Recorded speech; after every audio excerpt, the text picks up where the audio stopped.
Hello, everyone. Very welcome to this session. I hope you still have energy after a long day, but this is definitely going to be an interesting session, so hopefully the conversation will wake you up. The purpose of this conversation is to discuss the global state of democracy.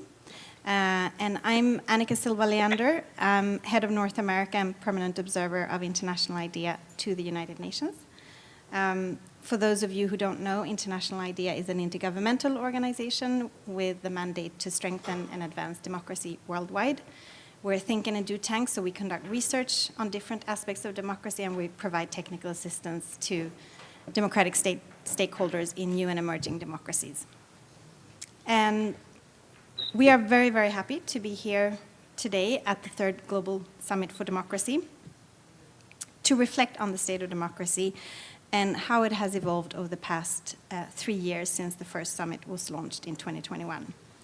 And the objective of this discussion is to have a joint reflection on the state of democracy globally among leading experts in the field of democracy assessments, drawing on both expert opinions and public opinion data. And the idea is that each one of us that assesses the state of democracy using slightly different methodologies and approaches, that we can present the results of our research and our key findings, but then we can, after each of the presentations, also draw some joint conclusions and to provide really a comprehensive, holistic picture, both from the point of view of experts and from the point of view of citizens, on the challenges and opportunities that democracy is facing globally, and also across different regions of the world, and also how they have evolved in the past 3 years since the first summit was launched. The idea of this discussion is also to inform the conversation that will be held tomorrow on day 3 of the summit. Beyond the joint reflections, this is also an opportunity for us to collaborate. We're all operating in the democracy assessment space, and we don't have enough opportunities to work together towards common goals and to share our work with each other. So I'm really looking forward to sharing this conversation and having this conversation with esteemed colleagues that are working on these issues alongside us. So we have with us, of course, International IDEA, and it's not myself, I have a colleague that is going to present online. She wasn't able to join us in Seoul, Seema Shah. She will present the results from the Global State of Democracy report that International IDEA puts out every year, based on our data set of democratic quality that covers 173 countries, the Global State of Democracy indices. But we also have colleagues from Freedom House, from the Vidam Institute, and from the Pew Research Center. So let me turn to the first panelist, and we're going to start hearing from my colleague Seema Shah, who will present the findings from the Global State of Democracy report. Then we will hear from Freedom House, we will hear from Vidam, we will hear from the Pew Research Center, and then we'll have a conversation about what we discussed. But the first part of the panel is going to be to just hear what the key findings of the reports are. And many of the democracy reports that will be discussed today, actually, they are fresh off the press. Both Freedom House launched their report last month, I think, and Vidam published theirs, I think, last week. And Pew, I think you have recently published over the course of February and March 2 relevant reports that you will be presenting. Our report from International IDEA is a little bit older. We're working on the next one. So our came out a few months ago at the end of last year. But we'll also be sharing some highlights of another research projects that we are working on that hasn't been launched yet, but we'll give you some highlights. Let me just introduce also who else is going to be on the panel. Apart from Seema Shah, who's my colleague, she's the head of the Democracy Assessment Unit, joining us from Stockholm, and she leads the Global State of Democracy report. We also have Katie LaRouque from Freedom House, Deputy Director for Policy and Advocacy. We also have with us Richard White, Director of Global Attitudes Research at Pew Research Center. And we also have Staffan Lindberg, Professor and Director of the Wiedemann Institute at the University of Gothenburg. So let's start with Seema Shah, and who will provide us with an overview of the key findings of the Global State of Democracy report. Over to you, Seema. Okay, thank you so much, Annika. Good afternoon, everyone. Thank you so much for being here and allowing us to share the findings from our latest Global State of Democracy report. The report is entitled The New Checks and Balances, and it provides an overview of global and regional trends related to democratization, and it dives deep into the role of countervailing institutions in bolstering and protecting democracy, even in the most challenging of contexts. So before I tell you the findings, it's helpful and important to understand the conceptual framework that underpins all the analysis that we do, and that's up here on the screen. This is our definition of democracy. This is what we use at International IDEA. As you can see, we divide the concept into 4 broad categories. Those are representation, rights, rule of law, and participation. Each of those has several associated factors, and underneath all those factors are all the source indicators that we use. Altogether, we measure 157 individual indicators of democratic quality and performance across 173 countries, starting in 1975 and ending at the end of 2022. This is an annually updated quantitative data set, so the new data set will be coming out in just a couple of months. Our report is also based on a relatively new tool co-funded by the EU called the Democracy Tracker. This tool is qualitative and it is updated on a monthly basis, also covering those 173 countries, and it uses this same conceptual framework. And now for the findings. First, across every region of the world, democracy has contracted, with declines in at least one indicator in half of the countries in our data set. Examples include freedom of religion in Nicaragua, freedom of association and assembly in Italy, and civil society in Sri Lanka. But these are just, of course, a handful of examples. Second, net declines at the country level outnumber net advances for the 6th consecutive year. This is the longest period in which we have seen this pattern since we began collecting data. Third, 3 areas where we see some of the most widespread declines include the bedrock institutions of democracy.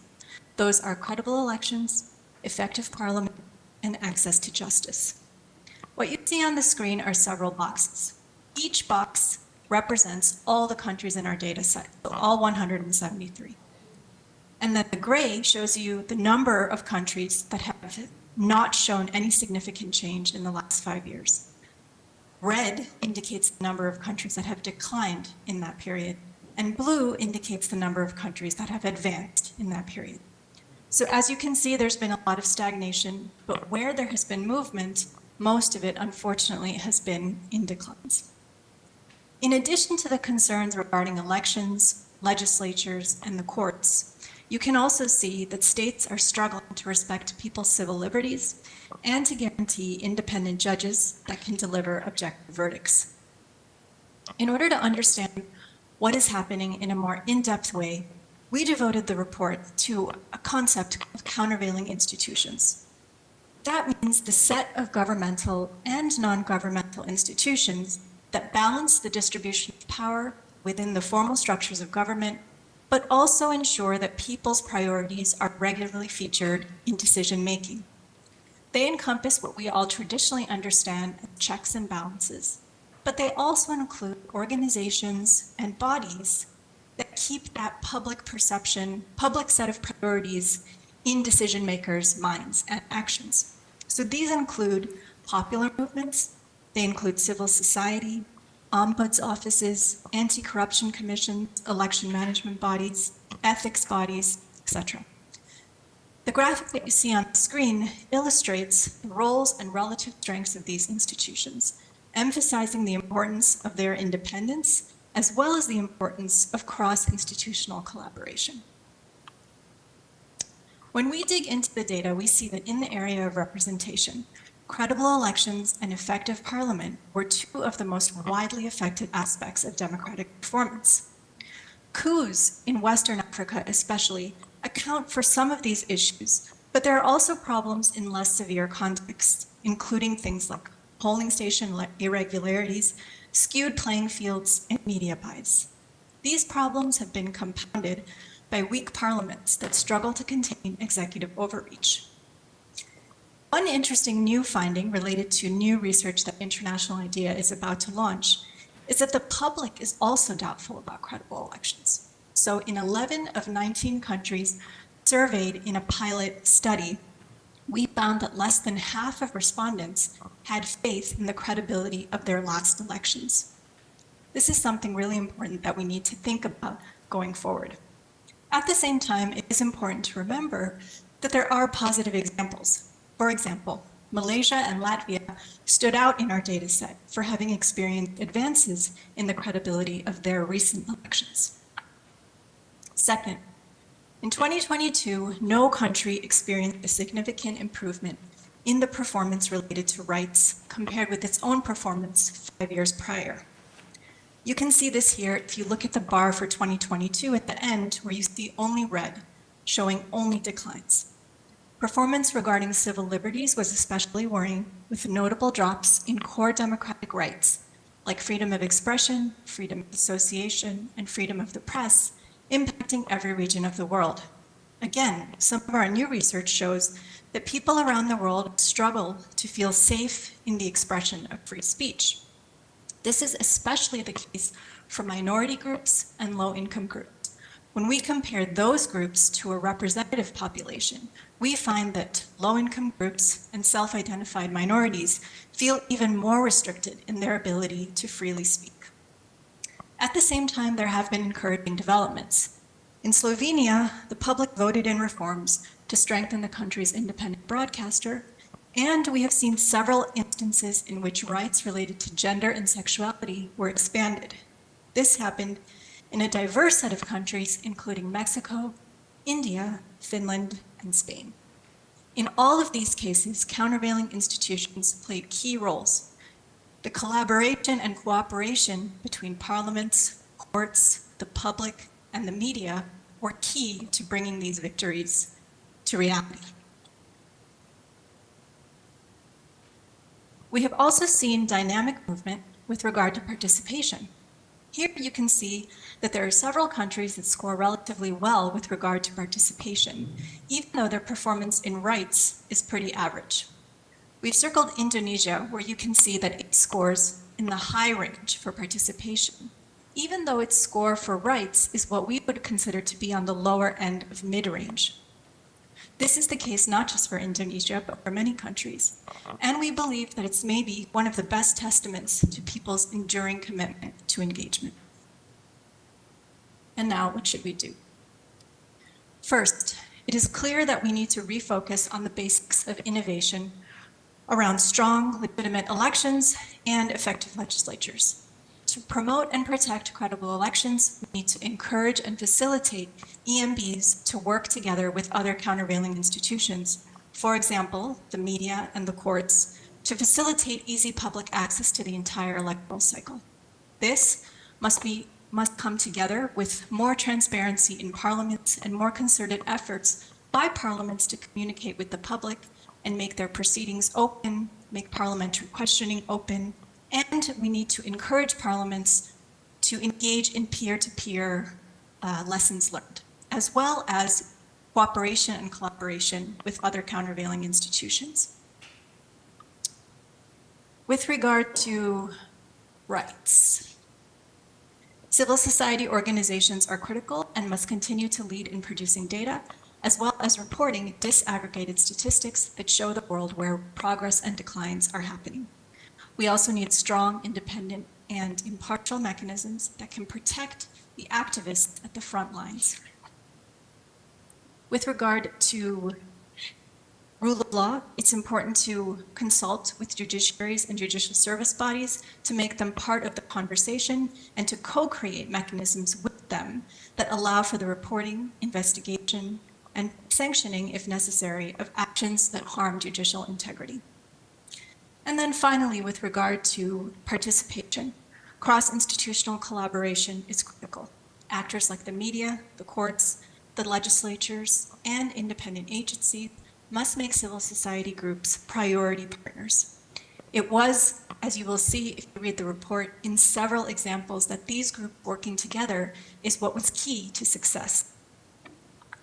I'm going to leave you now with just some snippets from the latest set of updates in our democracy tracker. What you can see here is that there seems to be a trend in the month of February, unfortunately related to repression.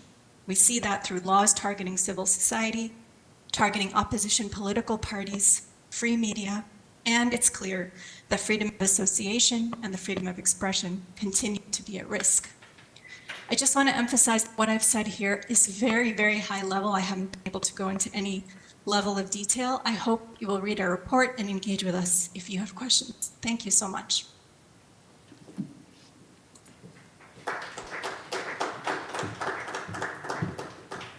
Thank you so much, Seema, for this excellent overview, and it was also really interesting to hear some highlights from our latest research project that is going to be published in a few months.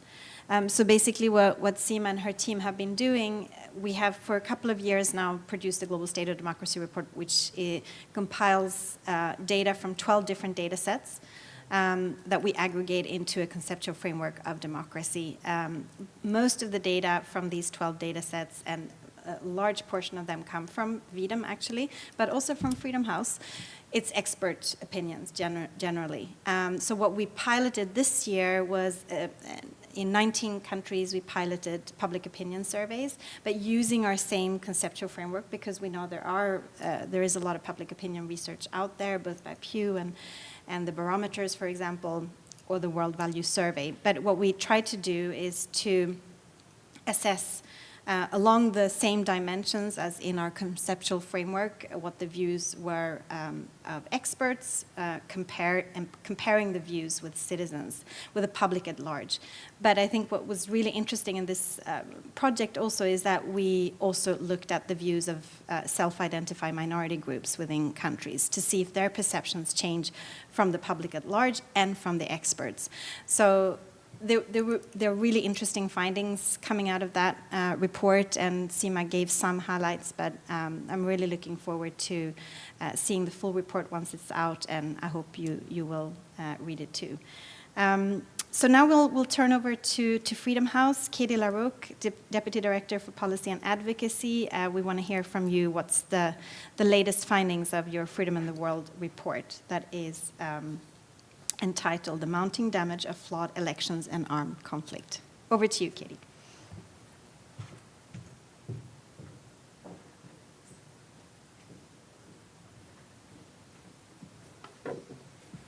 Hi, everyone. Good afternoon. Thank you for bearing with us for a long day and rooms without windows. I appreciate you all coming to our session. I think it's arguably one of the most important sessions, and so we're grateful to have you here. As Annika said, my name is Katie LaRocque. I'm Deputy Director of our Policy and Advocacy team.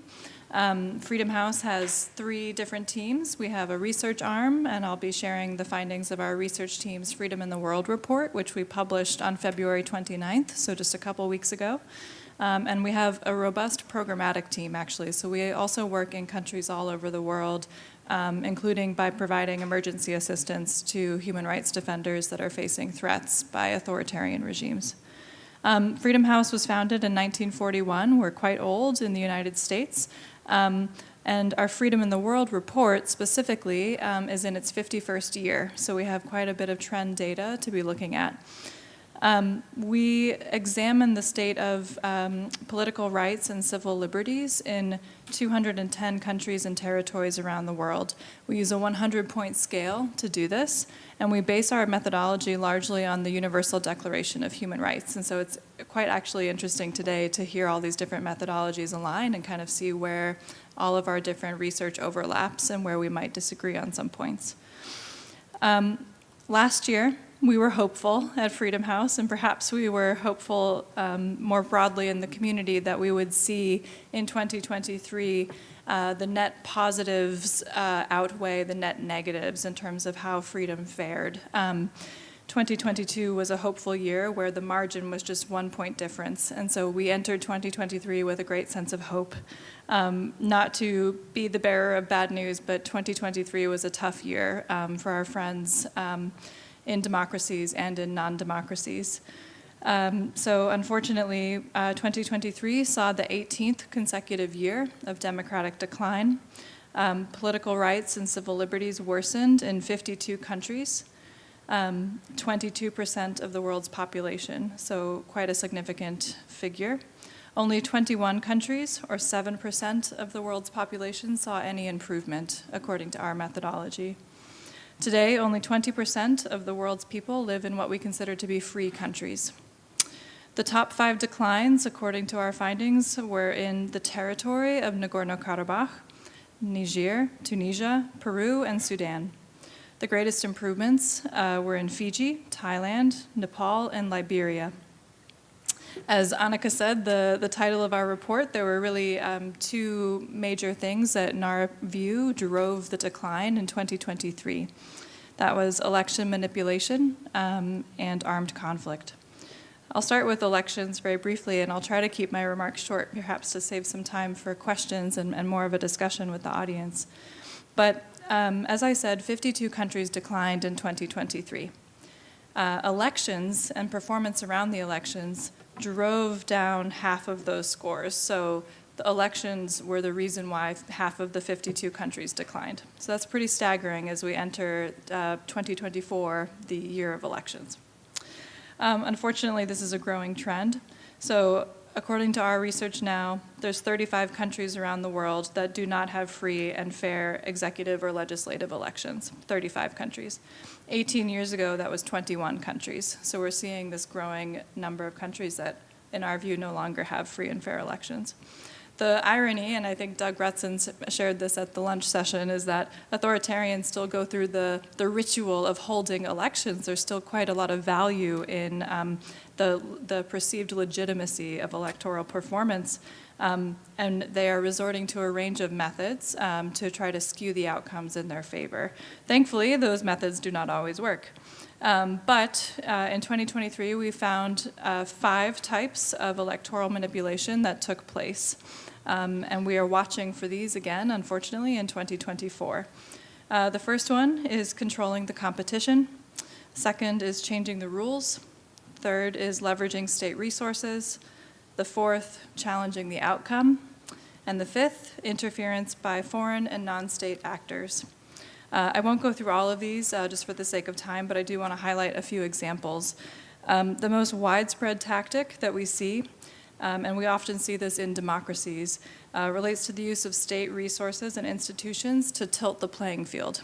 A classic example of this from last year was the Polish elections, whereby the ruling Law and Justice Party scheduled a parallel referendum to try to drive voter turnout, and thankfully a coalition of opposition parties was able to generate sufficient turnout to sort of counterbalance these efforts by the Peace Party to skew the playing field.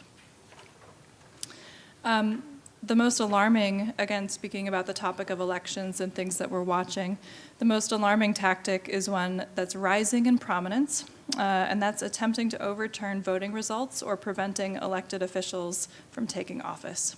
I think, unfortunately, many of us saw what happened in Guatemala last year with President-elect Bernardo Arevalo, who clearly won the presidential election. And the corrupt political establishment tried to prevent him from taking office. There was a widespread response to that, and he ultimately was successful, but there was certainly this attempt. We're also concerned about non-state actors and, of course, foreign autocrats that are undermining elections as well. So as I said, elections were a driving factor of decline in 2023. Unfortunately, armed conflict was as well. So you may recall from our methodology, we score 210 countries and territories. So we're also looking quite carefully at what's happened in Nagorno-Karabakh this past year.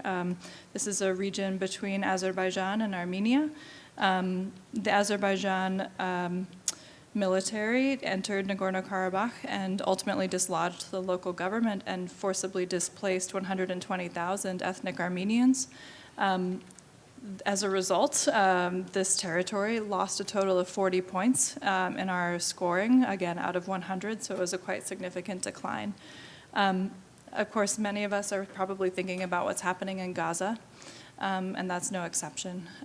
So we are concerned about those in disputed territories around the world, as they often don't have the same rights and representation as others in recognized territories, and therefore their ability to articulate and defend themselves amidst these sort of foreign threats is challenged.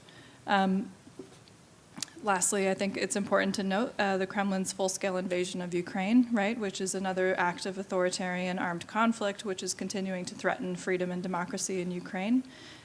We've also seen that civilians bore the brunt of a civil war stemming from the 2021 military coup in Myanmar and brutal fighting between rival military and paramilitary factions in Sudan, which continues. I'll stop there with that hopeful presentation about armed conflict and elections and look forward to the discussion.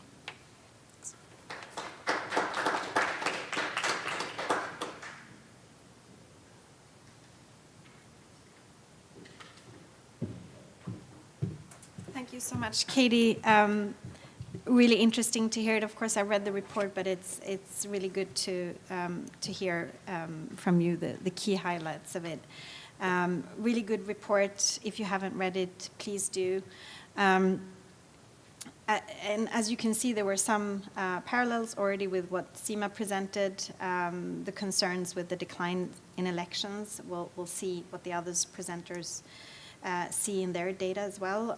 But I think something very unique that Freedom House's report provides is this perspective of the contested territories. I think you cover 15 in your report, and you dedicate a whole section to conflicts in those territories. So I think that is something that that stands out as very unique, and that we're really grateful for you to highlight those conflicts that are, many of them ongoing and very severe. We'll turn to our next speaker, Stefan Lindberg, Professor and Director of the Wiedemann Institute at the University of Gothenburg. Wiedemann produces the largest data set on democratic quality, I think, in the world in terms of the numbers of indicators. And those, that data, I mean, all of our data is publicly available, including Wiedemann's. And it provides lots of inputs for other research that is done in the area of democracy and for other indices. And as I said, we are drawing a number of our indicators, both from Freedom House and from Wiedemann. So thank you for making that accessible. And you also produce a democracy report each year that builds on your data, and you just produced one last week. So now we want to hear all about the key findings from that report. Over to you, Stefan.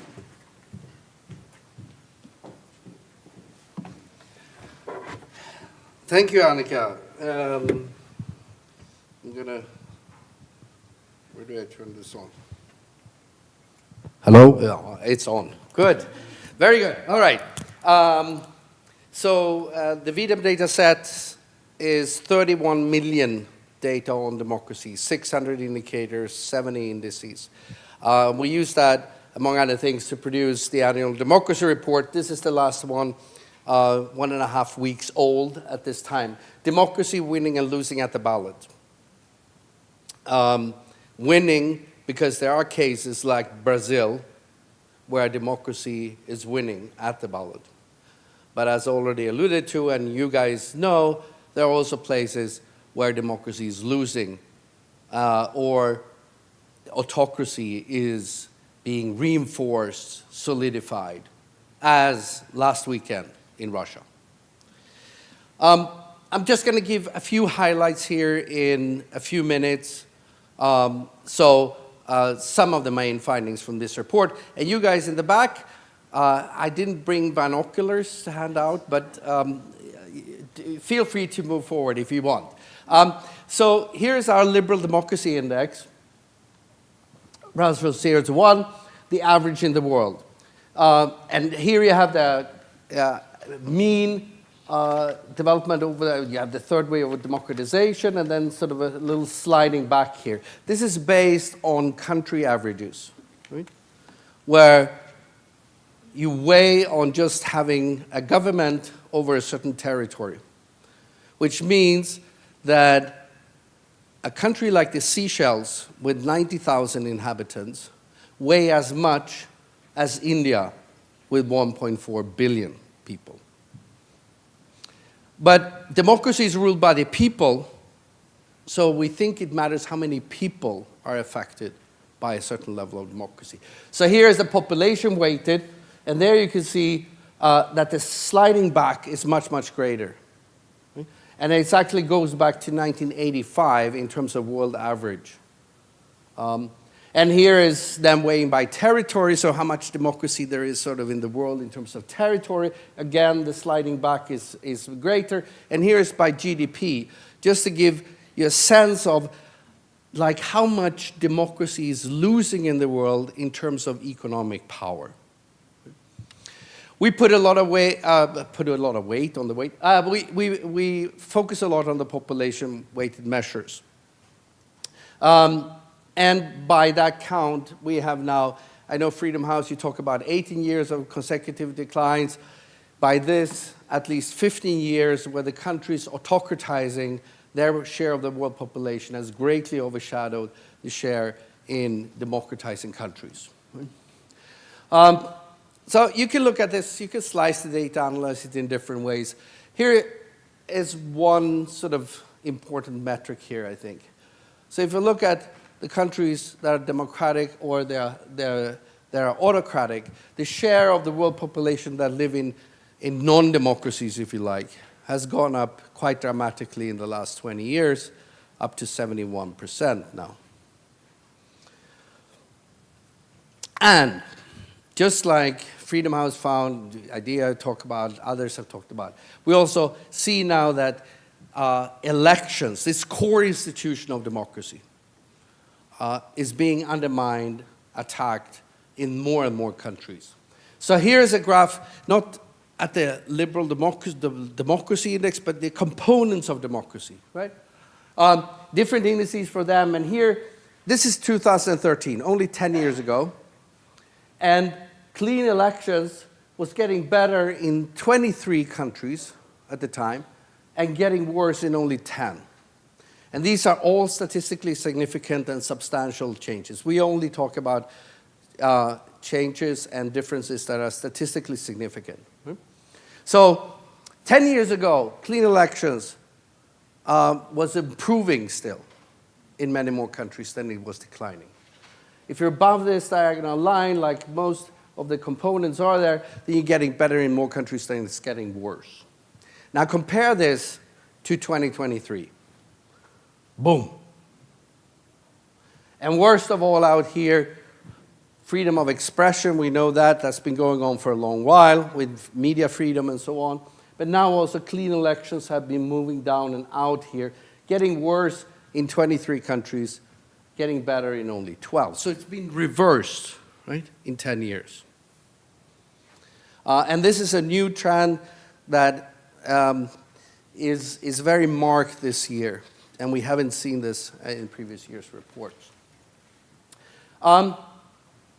We have now, this year, 60 countries that are in change, episode of change, going up or going down. 42 of those are autocratizing countries.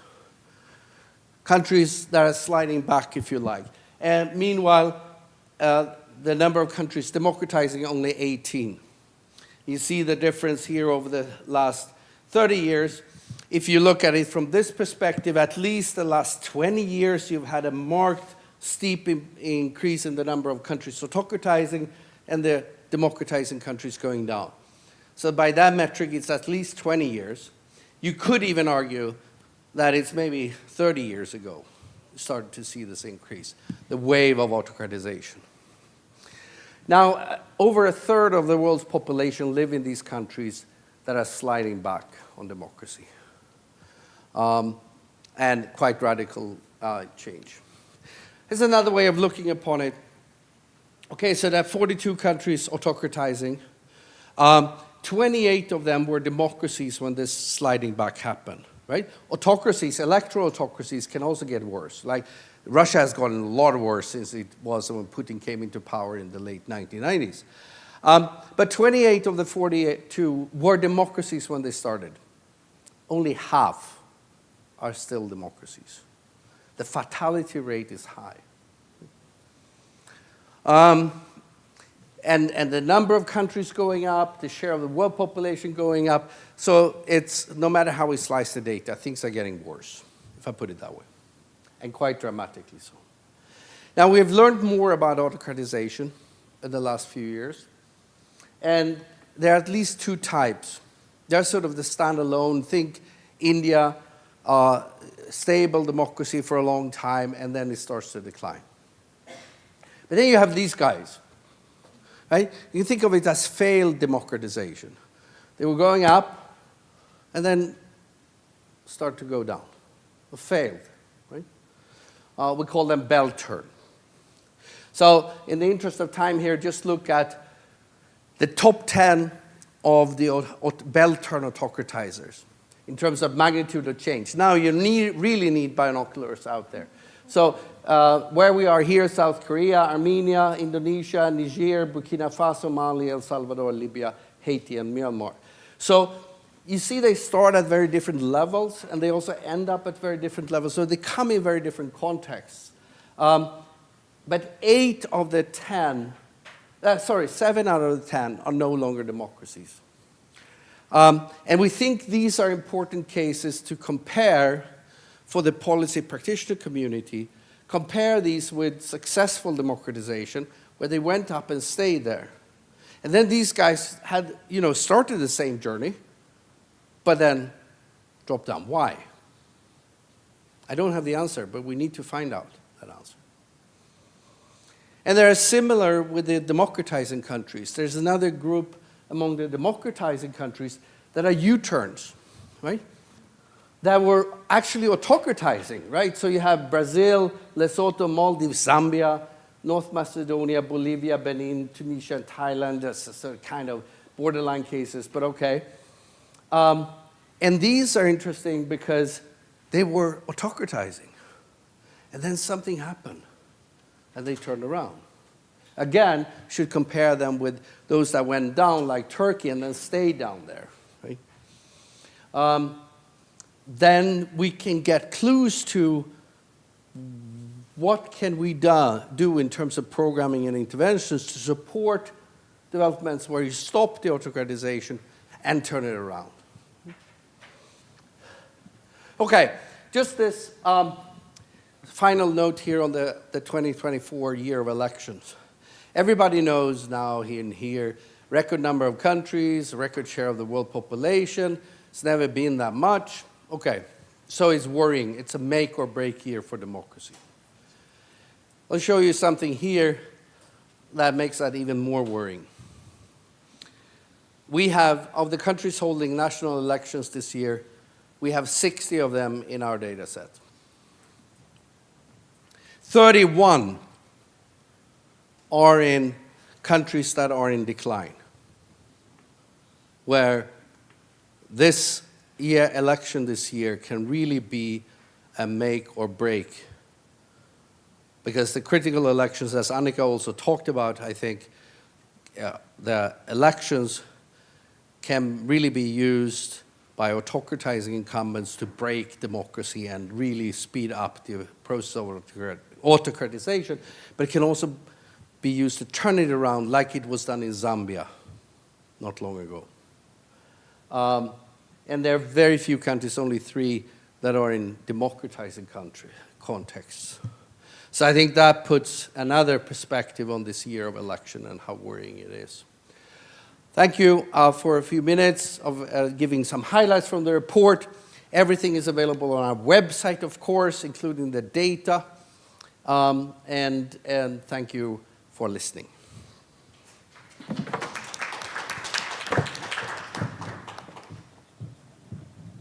Thank you so much, Stefan, for this really interesting presentation and for walking around and energizing us now when it's late in the day.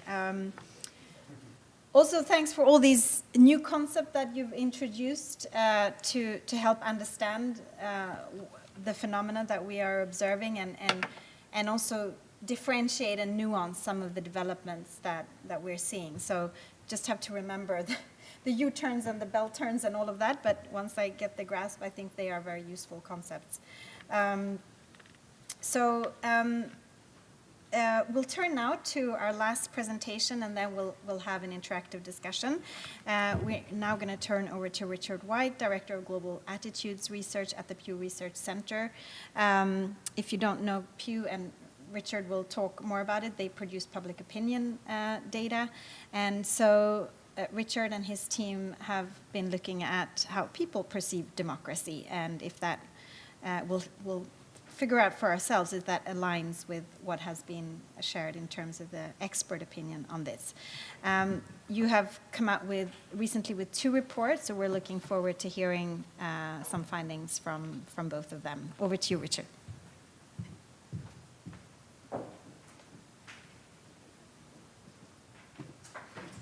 Great. Thanks so much, Annika, and thanks to all of you for being here. It's great to be a part of this session. Great to have a chance to share with you some of these findings from the 2 reports, as you mentioned, Annika.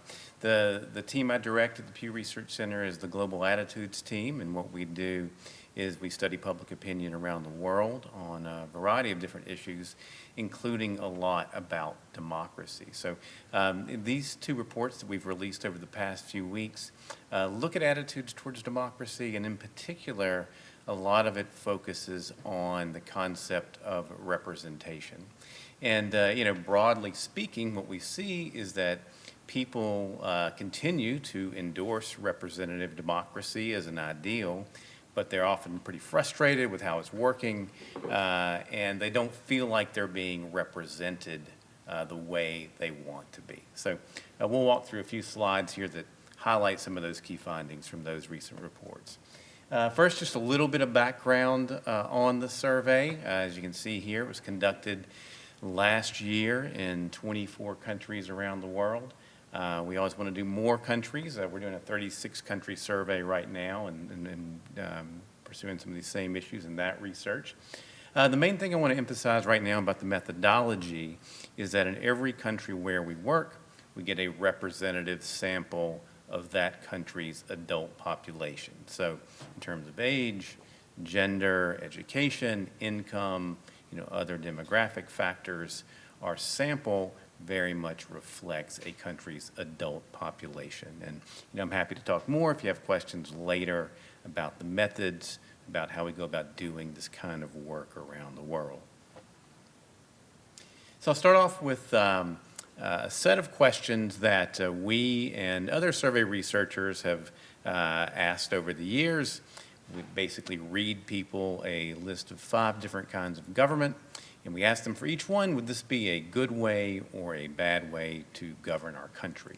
And these numbers you see here are all median percentages across the 24 nations that we polled. So as you can see, representative democracy is a pretty popular idea. A median of 77% across these nations say it's a good way to govern. Although that number is actually down a bit from the last time we asked these questions back in 2017. So we've seen support ebb a little bit for representative democracy. Direct democracy is also a popular idea. Support for expert rule, where experts make key decisions, has actually increased since 2017. I think that probably has something at least to do with the pandemic and the role that experts played during the pandemic in many countries. Less support for rule by a strong leader who doesn't have to bother with courts or a parliament. But you still see on the whole over a quarter saying that could be a good way to govern. That is higher in many of the countries that we surveyed. It tends to be higher on the right side of the ideological spectrum, and that has increased in many countries since we last asked that question in 2017. Less support for the idea of military rule, although even there you see pockets of support. So, overall, democracy is a popular idea, but often people aren't as committed to it as we might think or we might hope. Many, perhaps too many in many places, are open to more authoritarian approaches. And they tend to be especially open to authoritarian approaches when they are unhappy with the way their democracy is functioning. And what we see in this survey is that a lot of people are unhappy with elements of their democracy. On these two charts, each circle essentially represents one of the 24 countries that we surveyed. So across the 24 nations, a median of only 40% say they're satisfied with the way democracy is working in their country.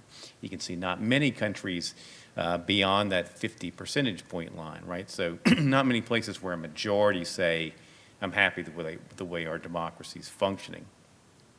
We also ask about national leaders. On the whole, again, not many of them getting majority support, especially in high-income nations included in the study. So, on these questions, on lots of questions that we ask, we see a lot of frustration with the way democracy is actually functioning, a lot of frustration with political leaders. So why is that? Well, it's probably a lot of things, right? But part of the issue is that people don't feel represented. The top one here you can see is a question where we find that 74% across the nations in the study say that elected officials in their country, don't care what people like them think. And I think, this is kind of finding that is easy to dismiss. It's easy to say, well, people have never liked politicians, right? But I've increasingly come to believe that we should listen to people when they say things like this, because what they're telling us is that a key component of the way representation should work isn't working, right? This connection with their leaders is not as strong as it should be, and people don't feel heard. Down at the bottom, question about political parties. Is there at least one political party in your country that represents your views? Across the countries in the study, 42% say no. There's no political party in my country that really represents me. That's less than half, but that's still a pretty large number of people who feel unrepresented by a single party in their country. So, a lot of frustration here, again, pops up in lots of questions that we ask with leaders. A lot of frustration with parties and other institutions that, ideally should be representing the views of citizens in the political space.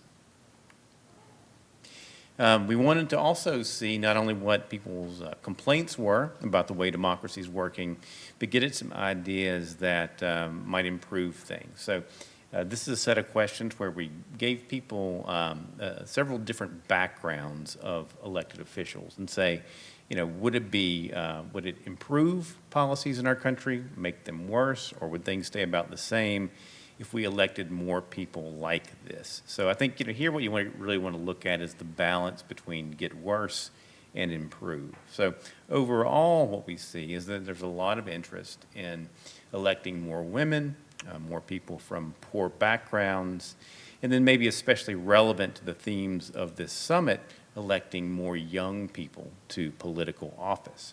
More mixed views about electing more business people and more union members, and then on the whole, less enthusiasm for electing more people with strong religious beliefs. Now, something that you see is that there are pretty big ideological and partisan differences when it comes to what kinds of representatives would improve the way politics is working in various countries. And I pulled out the United States as an example of a place where we see a lot of partisan differences on this set of questions. So if you look at Democrats, they're much more likely to want to see more women, more young people, more people from poor backgrounds, and more union members elected to public office. Republicans, on the other hand, want to see more religious leaders, more business people elected. And I pulled out the U.S. as an example, but you see similar ideological divisions on these questions across most of the countries where we conducted the survey. So, when it comes to what would improve things, what kinds of diversity do we need, there are some ideological differences. But I think the main takeaway really is that people do want to see a different mix of backgrounds represented among elected officials. They want to see more diversity in a number of different ways among elected officials in their country. And then one other thing we did to try to get at ideas about what might improve things in the countries in the study was we asked people an open-ended question where in their own words they can answer the question about what do you think would help improve the way democracy is working in our country. And they had a lot to say. They had a lot to say about what might make things better. First and foremost, improving political leadership. Having leaders who are more accountable, more competent, more attentive, less corrupt. That was kind of the top answer in most places. But people also talk about government reform. They talk about changing institutions, things like term limits. Ideas about direct democracy came up in this set of responses. So people want to see institutional reforms of various sorts. And people also think that citizens have a role to play, right? We need to expect more from citizens. We need to have more informed, engaged, tolerant citizens who are also more respectful of one another. And then finally, people also mention the economy. In many places, especially the middle-income nations in the study, people say that in order to have a healthy democracy, we need to have a strong economy. We need to deal with problems like having enough jobs, we need to deal with inflation, we need to invest more in infrastructure and other various economic factors. So, people do have some ideas about the kinds of things they want to see happen in their country. So that's a very quick run through of the findings, but again, I think both studies sort of point to these criticisms that people have about the way democracy is working, but they still value democracy, and they still have ideas about the kind of things they would like to see change in their countries so democracy does function better. Thanks.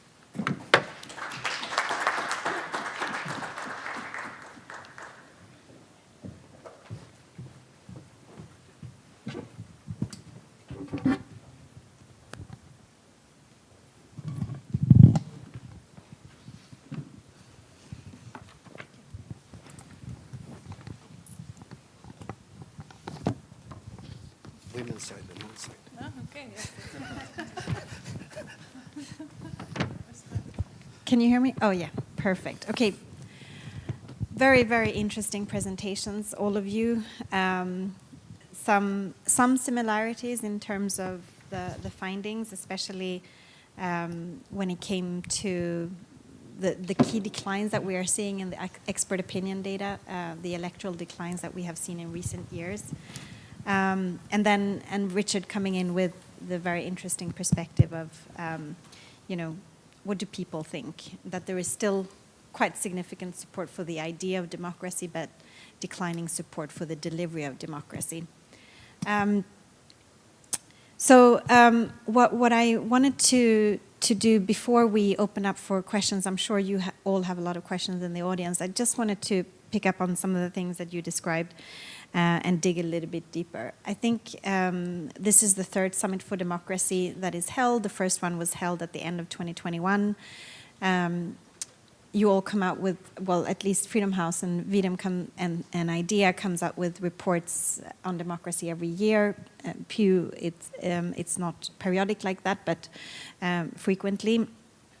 So the first thing I wanted to ask is, when you look at the past 3 years since the first Summit for Democracy, what do you see are sort of the main changes that have happened since then? Are there some challenges but also let's remember that there's some positive advances as well. Maybe they're not as many quantitatively as the declines, but there's some advances. So what are the key challenges and opportunities that you think have changed to the global democracy landscape since the first summit, and what are some of them that persist? I'll start off with Staffan, who's next to me. Okay. One, the number of countries autocratizing is in steep incline. And it's just the wave of autocratization is, if you like, accelerating.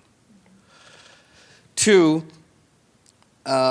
which I already mentioned, we talked about, you talked about, is that the core institution of elections is now being undermined to a much greater extent than we used to see 2-3 years ago.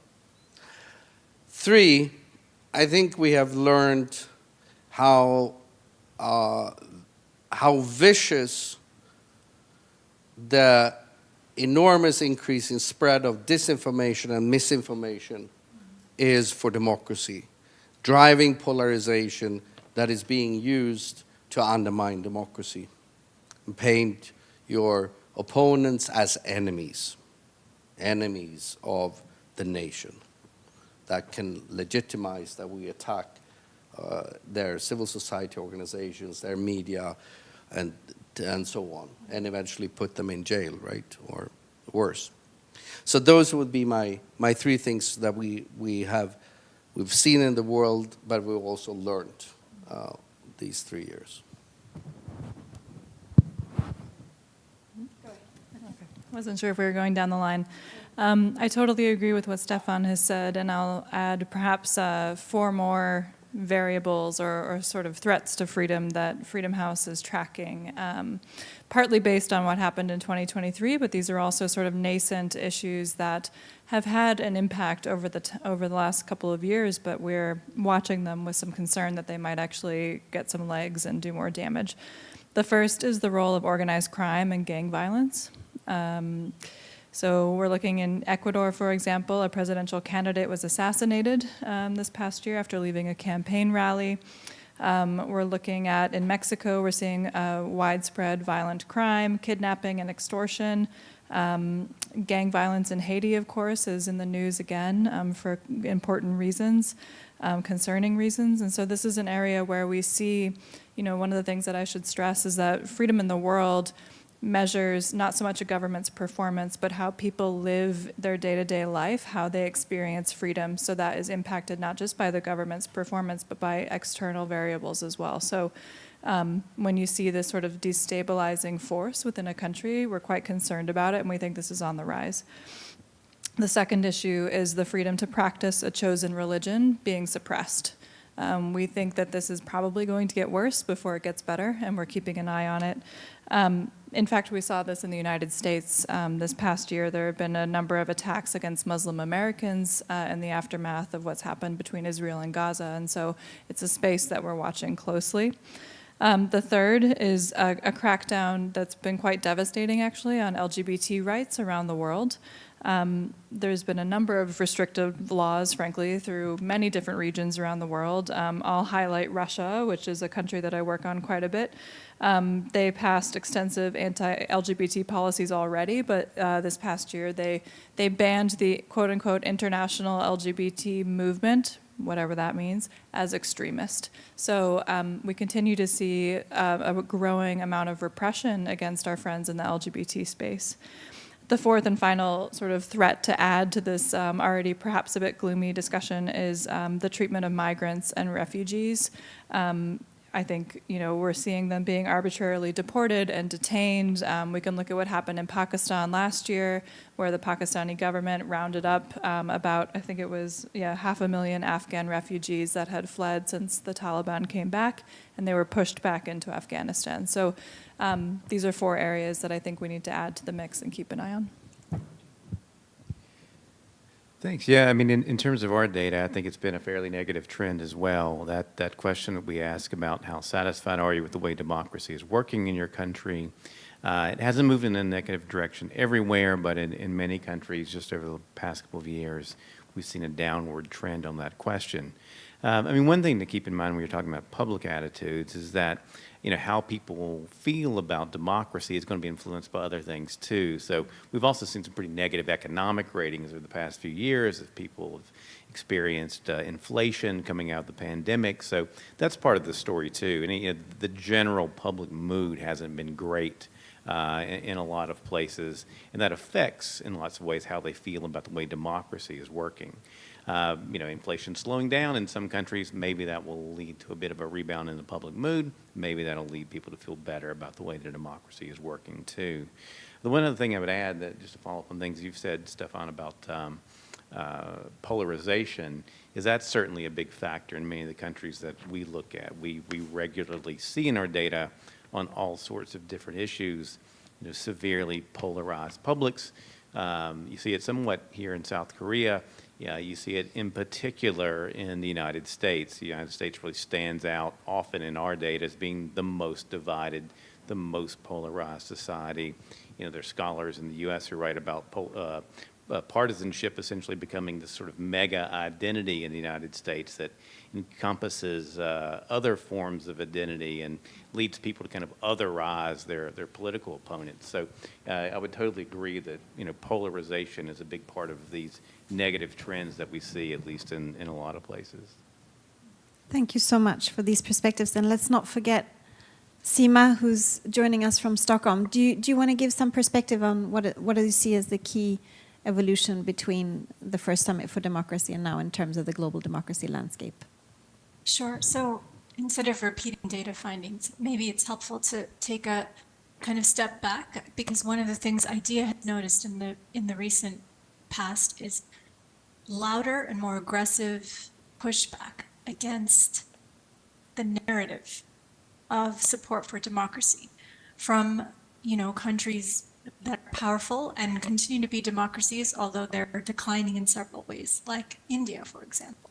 And you get this narrative that democracy is being unilaterally imposed by the West in an unfair way, and that support for that idea is growing. And I think it's going to just become worse as time goes on, unless we find a way to be more inclusive in the way we talk about it and the kind of support that we show for it.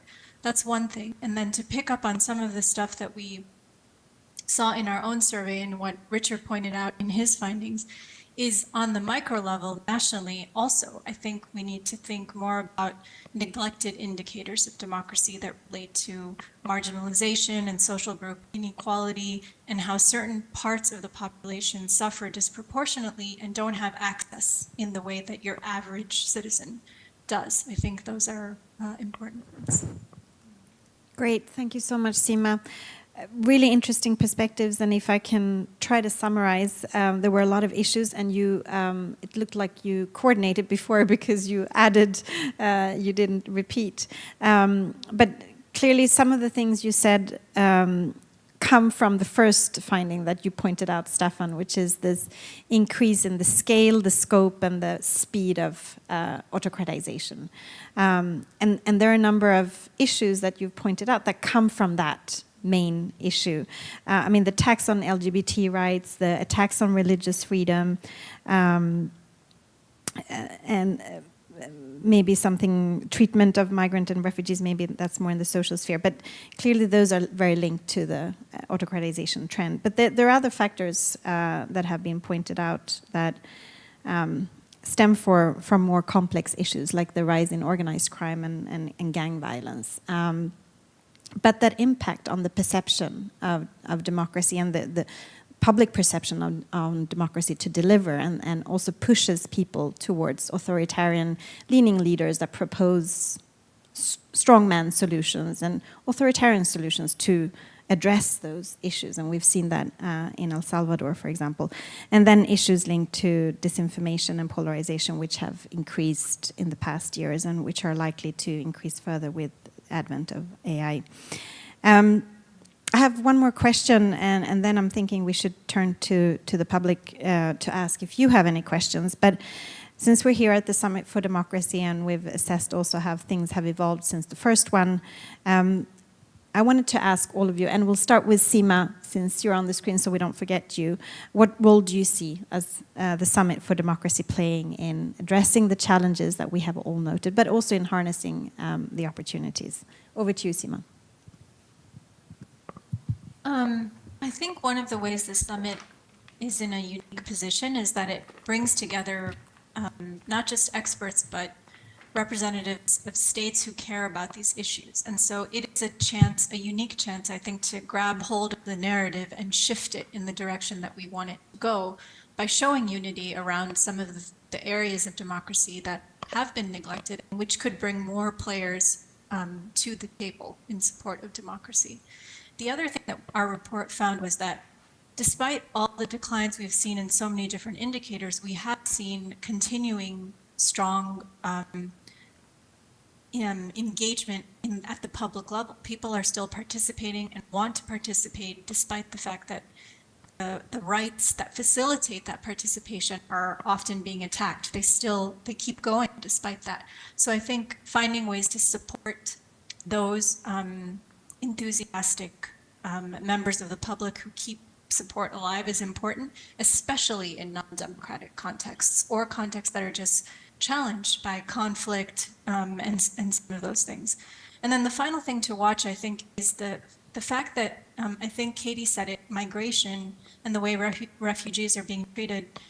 The recent deal struck between Italy and Albania, which outsources migrants who land in Italy and now are being shipped to detention centers outside of the EU in Albania, I think is a dangerous thing. And I think as time goes on, these cross-border issues are going to start to become more relevant for how we think about democracy. So we need to start thinking about that now. It's not just measuring within the borders of a country. Some of these transnational issues are going to start to become, I think, start to have an impact on the way we conceive of democracy, and we should start being prepared for that. Thank you, Seema. Definitely very good point on migration and also how the migration agenda, not just how migrants and refugees are being treated, but how this is picked up and used by political parties and politicians to gain points and attract votes. So clearly a mixture of political and social issues. Staffan, do you want to go ahead and give us your perspective on the Summit for Democracy and what it can do? Yeah, I wish it could do more. I think there's definitely signaling effects of things like Blinken's strong statements yesterday sort of in support of democracy and other leaders speaking out as well. And there's certainly value in us meeting here over this day, share information and so on. But as far as I know, very few of the commitments that have been made in previous years have been met, and there is no accountability mechanism for sort of keeping count on that and putting governments up there on the stage and say, why didn't you do this? I wish the summit, so I'm more expressing my frustration. I think I wish the summit did more in terms of galvanizing democracies together and on actionable items and less talk and more action.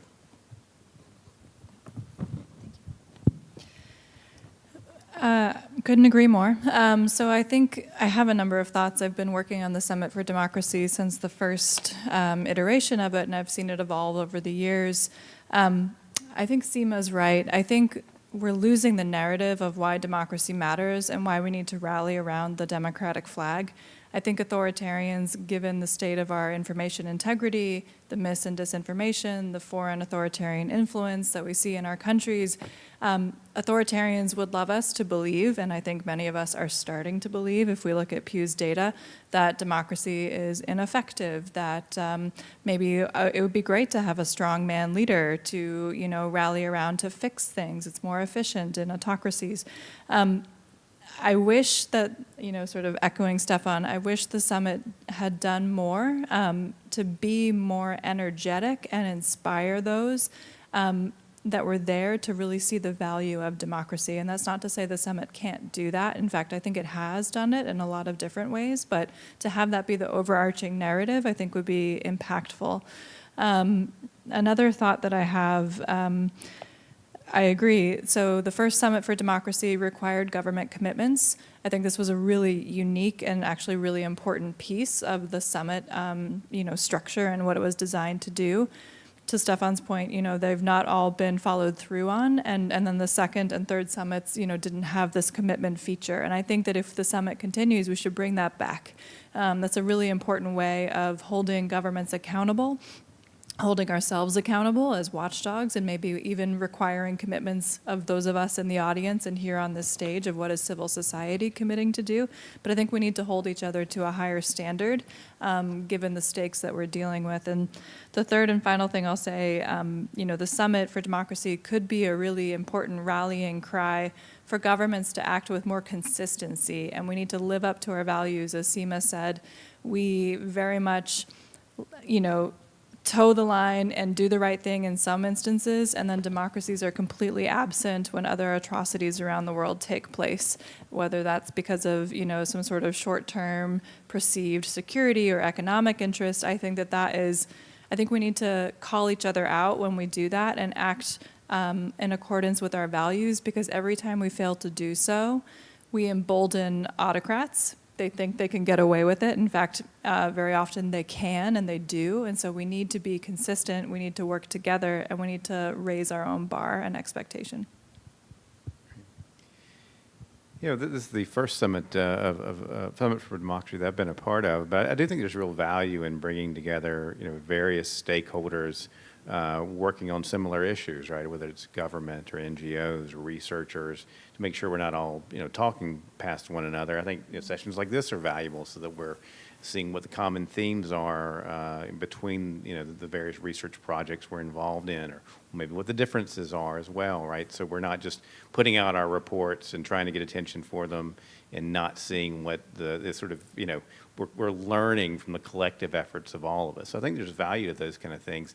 I think there could be more stakeholders involved with the summit, and I think that keeping the conversation going is always a challenge for gatherings like these, whether it's to keep commitments measured and monitored, or to keep the conversations that get started from sessions like these over the course of the year is, to me at least, always the challenge for these kind of events.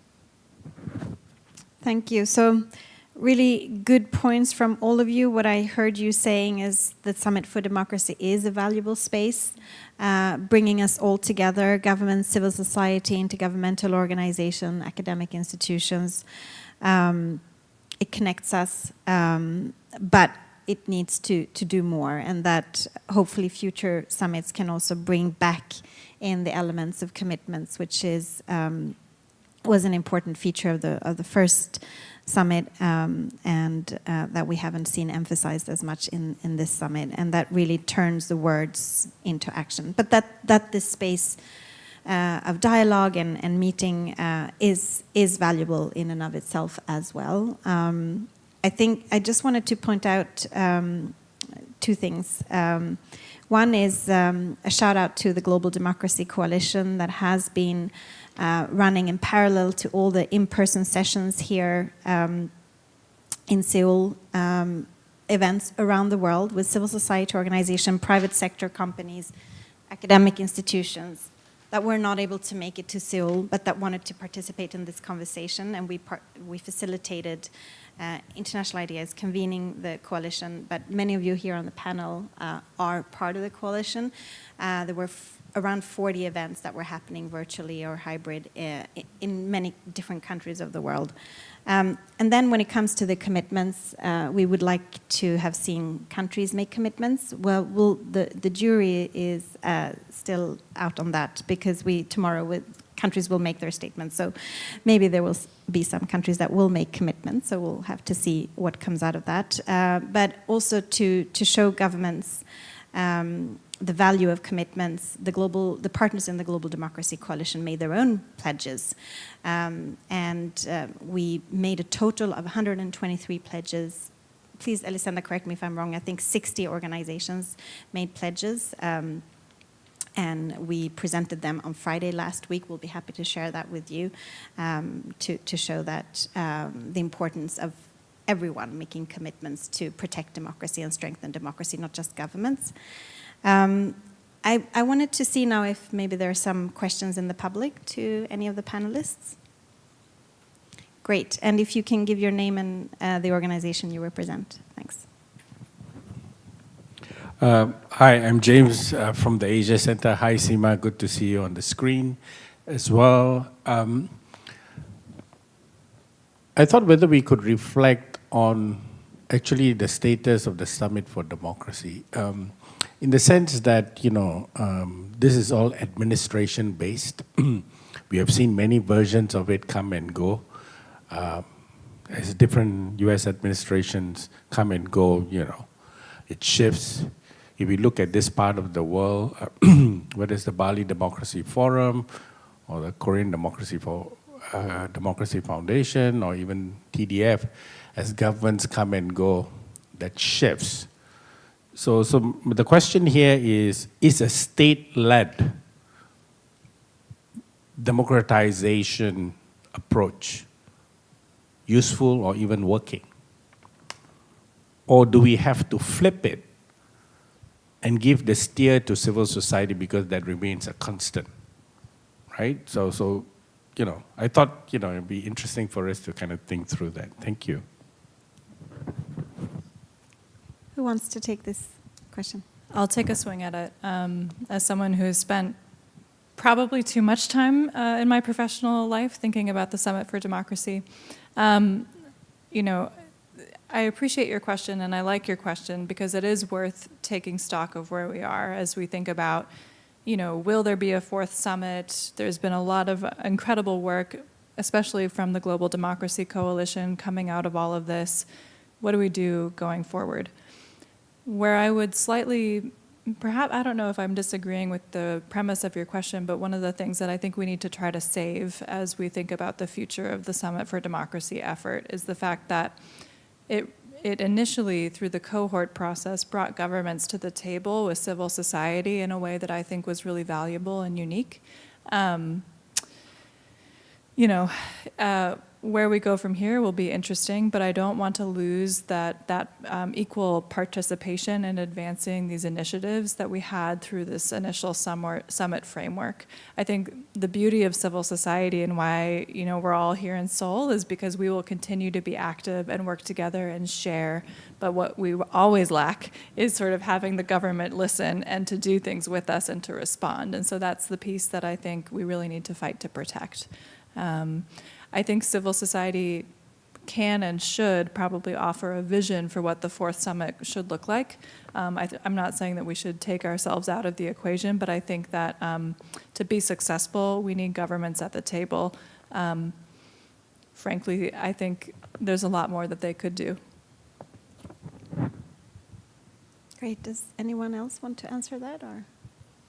Well, I just add a little bit of a reflection on that as well, I think, along those lines. No doubt in any democracy, civil society is absolutely essential and that it's vibrant, active, and can provide some, what we often call diagonal accountability, together with the media and civil society can sort of, between elections, hold leaders accountable and push for issues and so on, and activate people and train people in sort of schools of democracy and all that. But at the end of the day, it's going to be governments that provide the right for civil society to exist or deny it, right? And the same with other. Democracy is a set of institutions that we sometimes refer as rights or liberties, but and procedures. And in the end, it's the government that either provide it or don't. So I don't see how the governments cannot be sort of central in the equation. And what I'm lacking not only the commitments, but maybe means to hold them accountable for those commitments. Great. Yeah, go. Seema, did you want to say something? Yeah, I was just going to say that, kind of picking up on what both speakers have already said in response to James's question, was just that I also don't see a world in which we're going to be able to make tangible progress without governments being at the center, but I think civil society has a role to play in mobilizing public support for accountability for the promises made, or showing focused demand for change or accountability. And so I think if we focus civil society's power on that mobilization, that could have a real impact, I think, going forward. So I think the challenge is to connect the findings from the summit to those organizations, which probably can be done through the GDC. Very good. One more question over there in the back. Sorry? Oh, go ahead, Danielle. Sorry, I have my No worries. reading glasses on. No worries. I'll be very brief so that we can maybe fit both questions in. So it was very helpful to hear kind of from the Pew Research of just kind of getting that snapshot.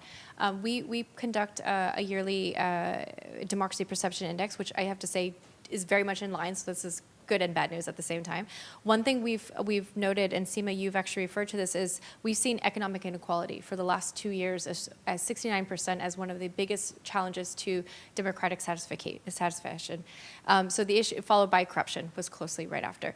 But on the bright side, and maybe this is a way we can reflect on, is that satisfaction, well, at 57%, which I think is where civil society can really jump in and try to help improve that, faith in democracy was at 84%. So this is something where we can see, yes, maybe the perception of it on the daily basis might not be there, but I think the idea is still there, and it's still something worth fighting for and continuing within the Summit for Democracy, because once again, if we're not doing it, then who's going to continue that torch? So I just wanted to also maybe see if you guys, to the question was, do you see economic inequality continuing to be a challenge over the next couple of years, and how can we maybe incorporate that more into some of these themes and topics at next year's Summit? Yeah, I'll just say, as you said, I think our findings from our surveys are probably somewhat similar in that people still embrace the idea of democracy, and it's more that they're frustrated with the way it's actually functioning. And I do think inequality in a variety of different ways is part of that story, part of that frustration, right? It sort of leads people to question the basic fairness and justice of society. And it's economic inequality, it's other forms of inequality in society too, that lead people to think that, okay, this democracy that promises equality isn't working the way it's supposed to, when people are not denied, and when people are not given their fundamental rights, when people aren't sort of given a fair shot in society. That's the kind of thing that leads people to be frustrated with the way it's working and ultimately can undercut their commitment to democracy. Great, thank you so much. The question in the back.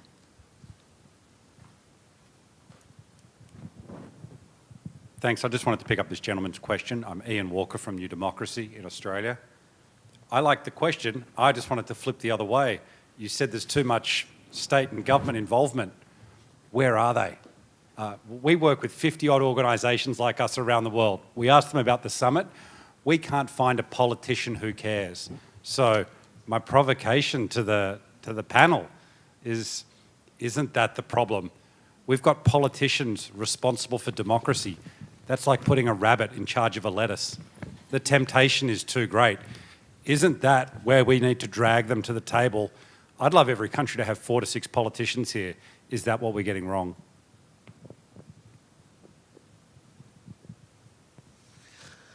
Yeah, so maybe you're saying it's like this Summit for Democracy, that there's a day for civil society and so on, right, on its own, right? It's like, what should I say? Yeah, you have your day, and that's not going to be dangerous or lead to conversations. I think there have been some, not the politicians, but we have government representatives and government agency representatives. But I agree completely. It would have been much better if this room was half full of politicians and high-level state agency representatives. I like your question, Ian. It's also nice to meet you in person because we've been on many a Zoom call. So I think one thing that we've touched on a little bit is I think we need to increase our collective urgency around what's happening around the world. And I think we all share this common sense of dread, looming dread about where our world is headed and what we need to do. We show up, civil society shows up. We need to translate this sense of urgency into greater political will. And I'll probably give you a little bit of a cop-out answer, but it's one way that I think about it. I was struck this year by there were not as many lowercase d Democrats from non-democracies as I was hoping. And why I care about that, there were some, so it's not an absolute criticism, but why I care about that is because they're able, in ways that none of us can, to draw that sharp contrast between what life looks like in the other kind of scenario. And I think that, at least from a Freedom House perspective, I listen to those voices first and every day because that's what we're fighting for, right? And listening to them to talk about what it's like to fight for freedom and to gain it or to lose it, I think we need to center their voices as well in this sort of global conversation, because I don't know how else we can drive that urgency beyond knowing what it's like in some of these places. Thank you. If there are no more questions in the public, I think we're coming to the end of our session. And I wanted to thank all of you for all your interesting insights. But I wanted us to end on a more positive note, because we've spoken about a lot of the challenges, and there are real and there are many. But I wanted to hear from you what you see in each of your reports and your data. What are the key, positive elements, developments that we can still hold on to and give us coming out of here as the last session of today with a sense of hope? Richard, start. Sure. I'm encouraged that in general, when we ask average citizens about these kind of issues, what they tell us is they want more democracy, right? They have a lot of complaints, as we looked at, about the way representative democracy is working, but they generally want it to be more representative and more democratic, right? They want a stronger voice. They want more accountability from their leaders. They want to be empowered. We see some people who are telling us we want an autocrat to come along and solve our problems, right? But not most people. Most people, when we ask them what would improve things, don't say that, right? They say we need to change things here so we have that stronger voice, so that we have more accountability, that we empower citizens. So, that gives me hope. But when we knock on their doors or call them up at 6 o'clock at night during dinner time, they don't have fully worked out plans for that, but they do have some ideas about what they want to see, and I think it's up to people here at this summit to try to figure out how to kind of fulfill those hopes that people have about ways to improve their democracy.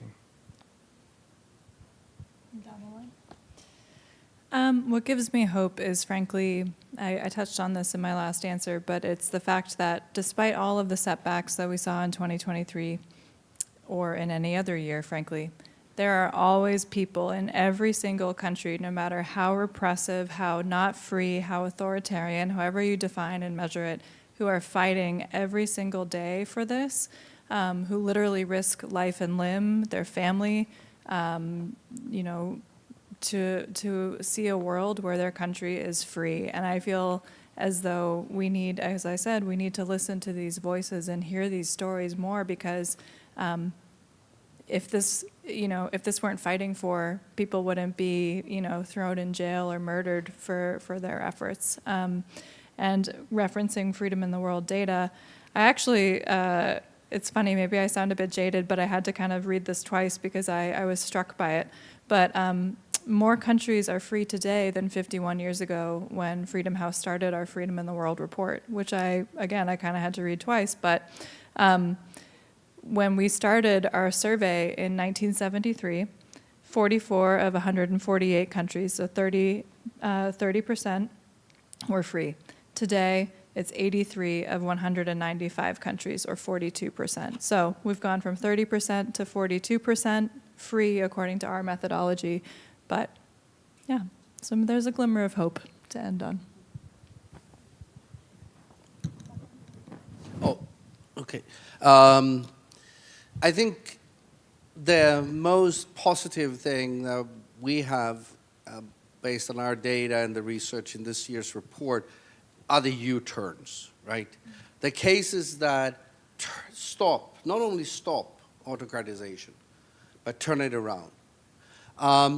And the most, or one, I think, hopeful sign there is that, I don't know if you caught it on the graph, but almost all of them go down to be electoral autocracies for a couple of years, and then, despite that, manage to turn it back, like Zambia, right?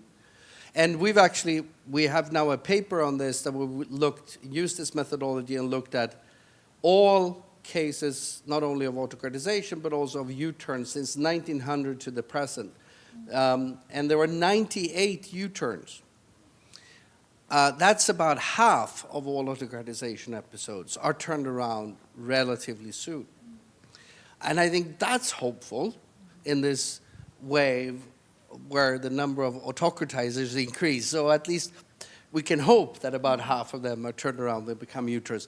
And just because they go down there like Zambia did and are electoral autocracies for a couple of years or so, it doesn't mean all hope is lost. It can still be turned around. Great. Well, we'll end with you, Seema. What is your positive message at the end of this session?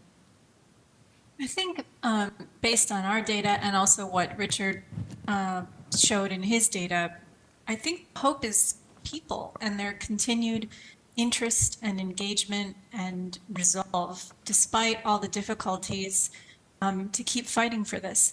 And the fact that people want to be more engaged, and in the public perception polls showing that they are interested in more informed citizenries, more engaged, tolerant citizenries, is a really wonderful sign. I'll draw your attention to our own data. The Democracy Tracker, the latest set of updates show that in Cyprus, the parliament has put forward a motion that would allow the public to submit proposals to parliament to consider developing into laws. As long as you have 5,000 signatures, you can submit something directly to your legislature, which, you know, is just one example of the kind of innovations that we're seeing for more engagement around the world. And I think at the end of the day, that's the thing that's going to turn this around. Thank you so much. Thanks for ending on this positive note. I think there is some good things to hold on to. There is strong faith in democracy, in the ideal of democracy. Thanks for pointing that out also as well, Danielle. And the engagement and the belief that people have in democracy. And I wanted to end this by referring back to what Katie referred to, is those democracy activists that are working in authoritarian contexts, inside or outside of them. Many of them couldn't come today to Seoul. Some of them did, and we're very grateful that we could hear their voices, but many of them couldn't. And so we should think about them as we end this Summit for Democracy, because they are fighting brave battles against autocratic forces, and their voices need to be heard. So thank you to all of you who have participated today, and Seema for participating from Stockholm. Thanks to all of you who listened, and happy Summit for Democracy. Bye.